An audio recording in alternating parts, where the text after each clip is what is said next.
Hey friends, cousins, and everyone in between.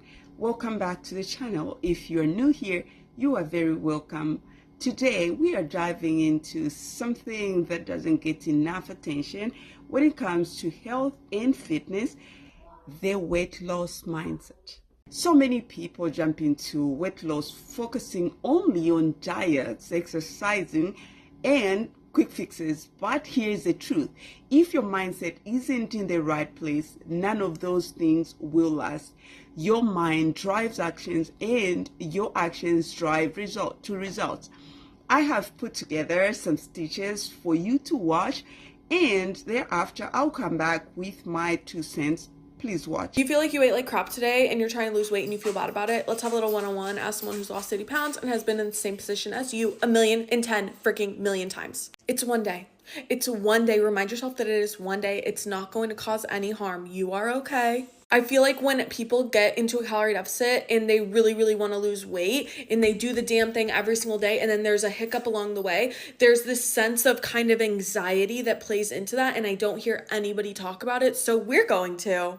I promise you that one day is not going to cause any harm to your weight loss journey. What I will say though is do not step on the scale tomorrow. Do not step on the scale for the next 3 days, because yes, you are probably holding on to water. If you weren't typically eating sugar and extra carbs and things like that, and you had that on a holiday, yeah, the scale's going to be up. Is it fat? Absolutely not.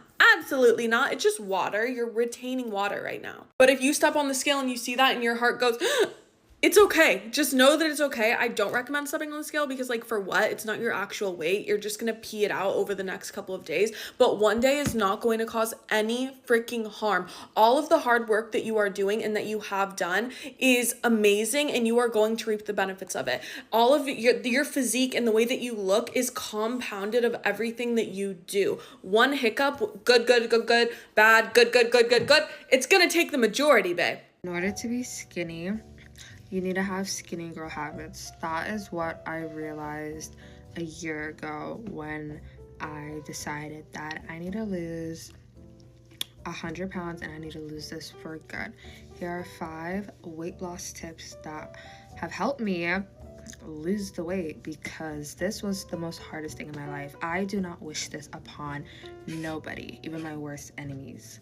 I am not interested in losing 100 pounds again. It's just, I'm sorry, it's not for me.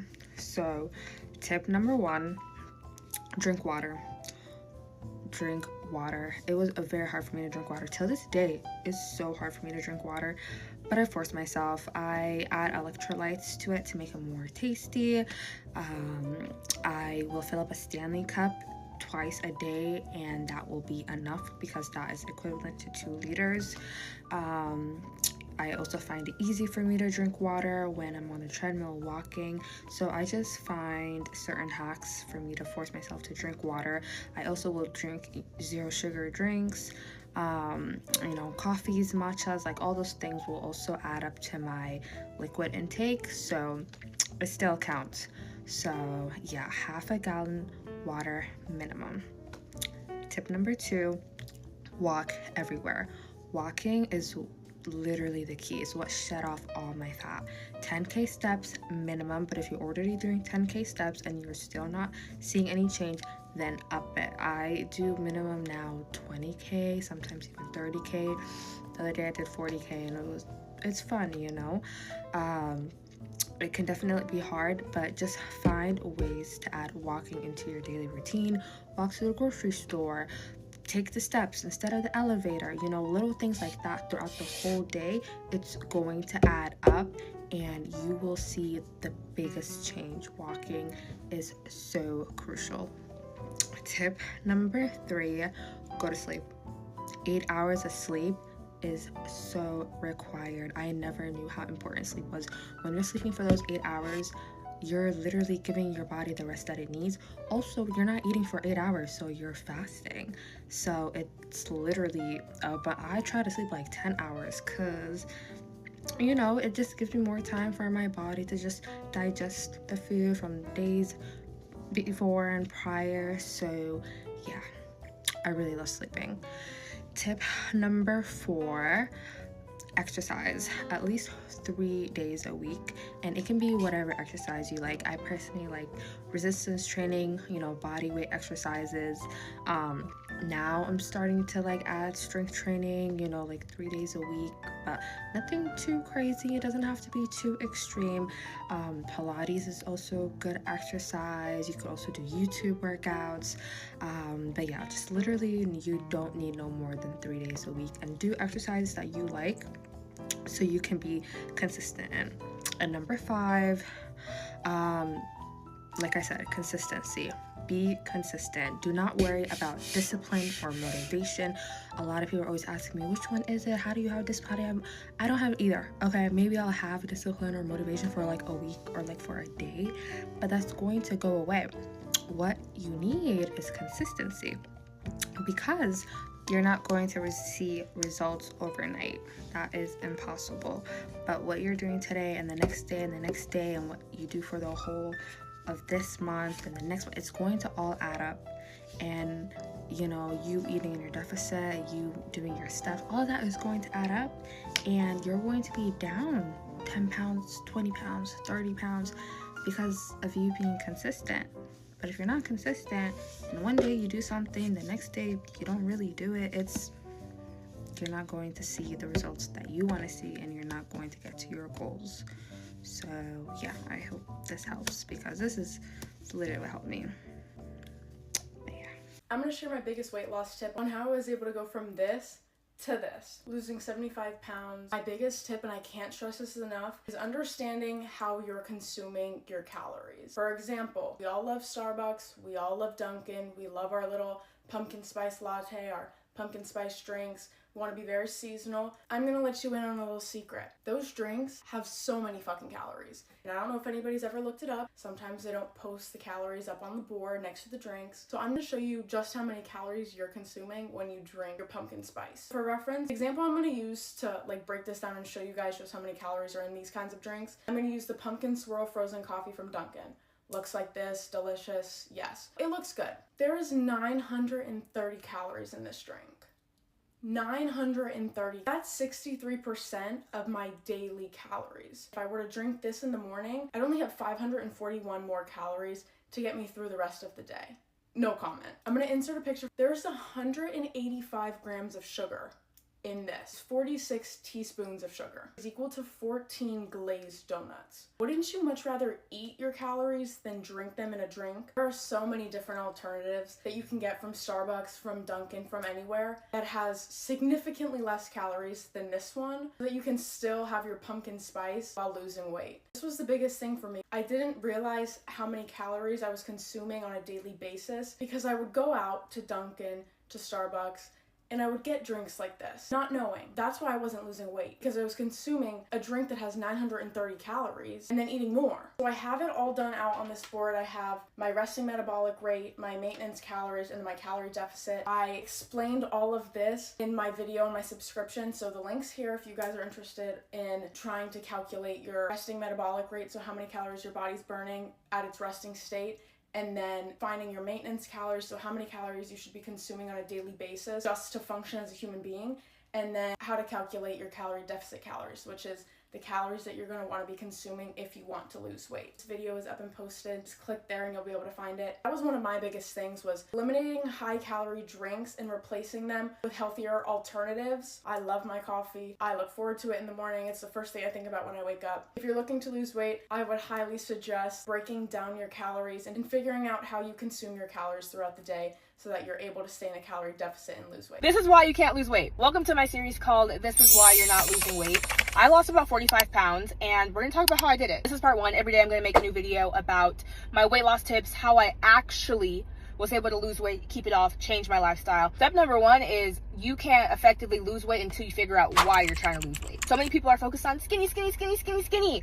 But why? Do you want to be skinny because it's trendy, or do you want to be healthy? Do you want to be able to wear your clothes confidently? Do you want to feel good in the body that God gave you? Okay? Trick yourself into being skinny.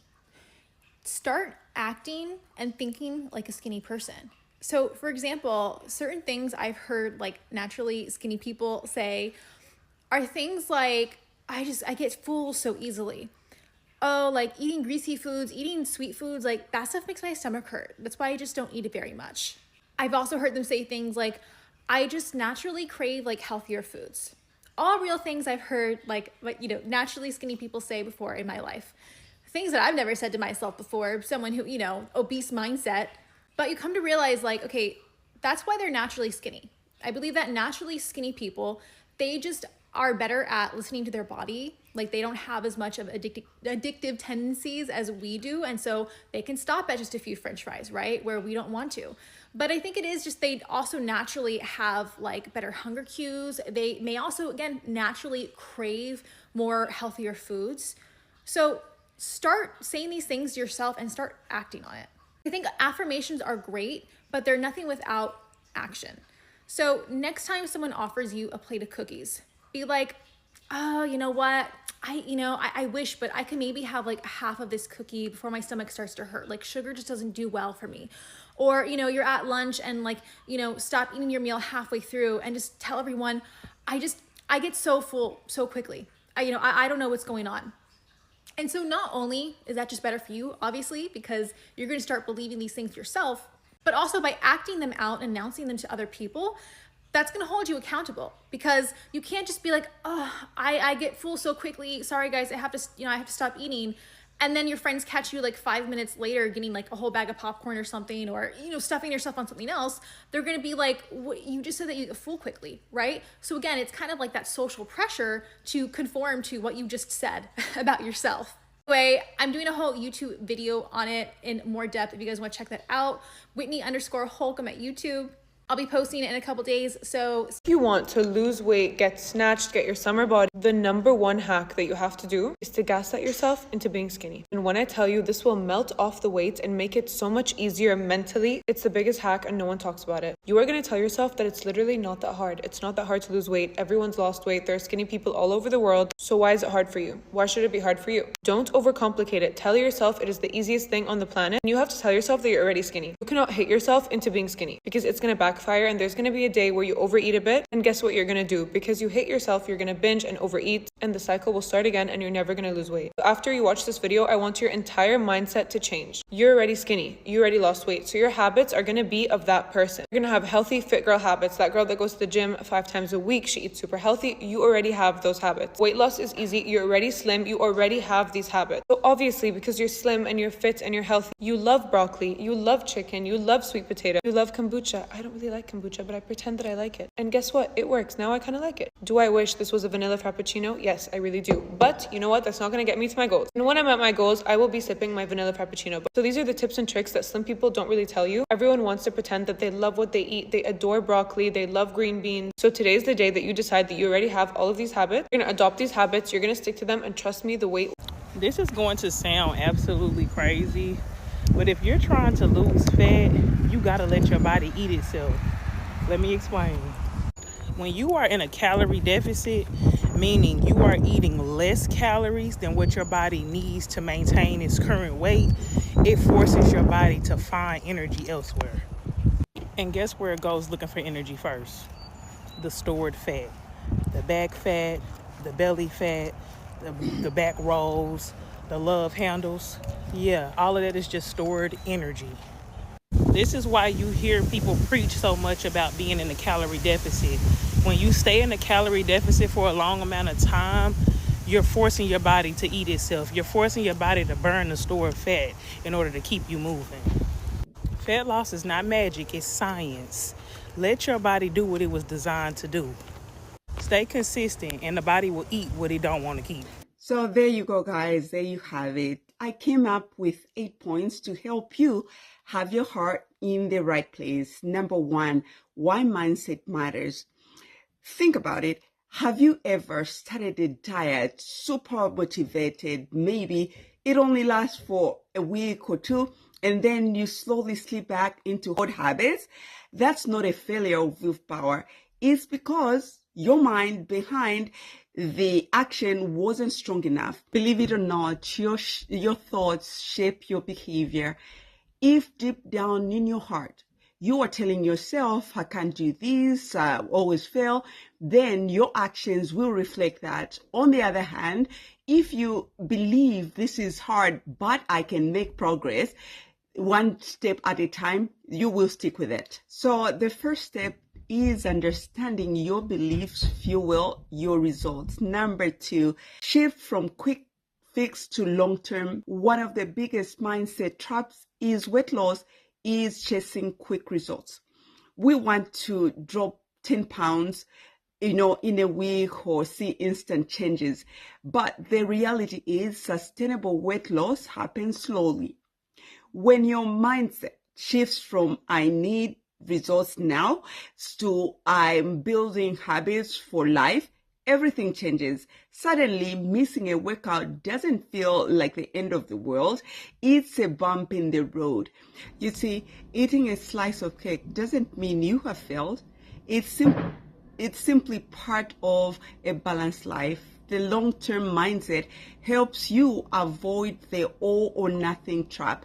Number 3, self-compassion over self-criticism. You see, many people approach a weight loss from a place of punishment. They think I have to do this because I hate how I look. But that negative self-talk often backfires. Instead, try approaching weight loss with self-compassion. Tell yourself, I am doing this because I care about my health, because I deserve to feel good, because I want energy and confidence. When your motivation comes from love instead of shame, the journey feels lighter and more sustainable. Number 4, building habits, not just motivation. You see, motivation is powerful, but it doesn't last. There will be days when you just don't feel like exercising, making health choices. That's normal. But what carries you through is habits. And habits are built through consistency, not perfection. Start small.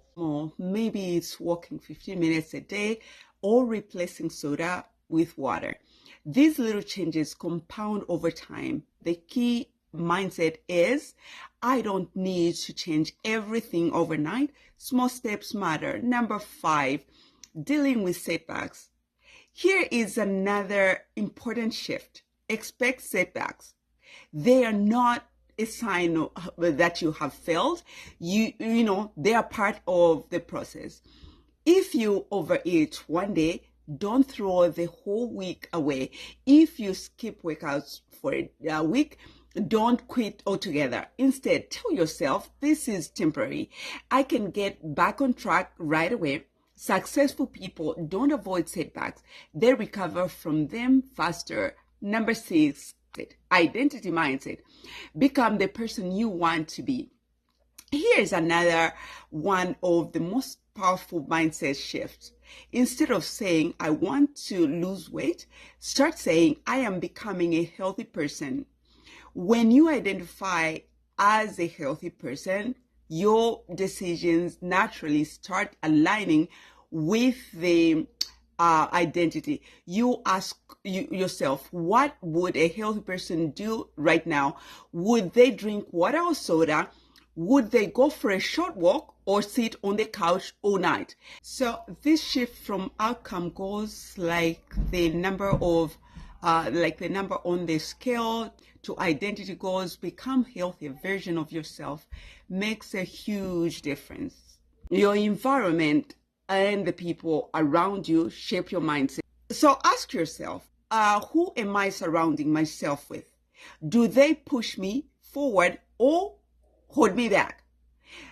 Changing your circles is just as important as changing your habits. Number 8, gratitude and progress tracking. Finally, one of the best ways to keep your mindset strong is by practicing gratitude and tracking progress. Instead of only focusing on how far you still have to go, look at how far you've come. Celebrate small wins, drinking water every day, walking more steps, feeling more energized. Gratitude shifts for focus from frustration to motivation. So let's recap. Mindset shapes weight loss journey. Shift from fixes, quick fixes. Practice self-compassion instead of criticism. Build habits, not just rely on motivation. Accept setbacks as part of the process. Focus on identity, become the healthy version of yourself. Surround yourself with positive people. Celebrate progress and practice gratitude. If you can get mindset right, the physical results will follow, will show. Thanks for watching, you guys. If you found this helpful, don't forget to like, subscribe, and share this video with someone who might need this mindset shift. We'll see you in my next video.